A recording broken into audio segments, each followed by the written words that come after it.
Donostiak, euskararen hiria den honek, gerri-gerritik heldu dio erronka honi. Iduzioz eta indarrez bultzatuko dugu Euskaraldia 11 egun euskeraz.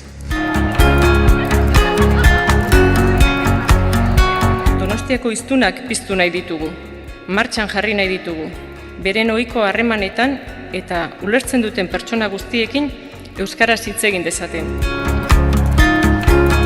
Mikel Irazusta, Jokin Aperribai, Barbara Goenaga, Garazi Urrusolo, Xila Pilstrom, Joseba Abezia, Kontxu Uzkudun, Josean Fernandez, Miren Arrieta, Iñaki Salvador eta Mariano Ferrer.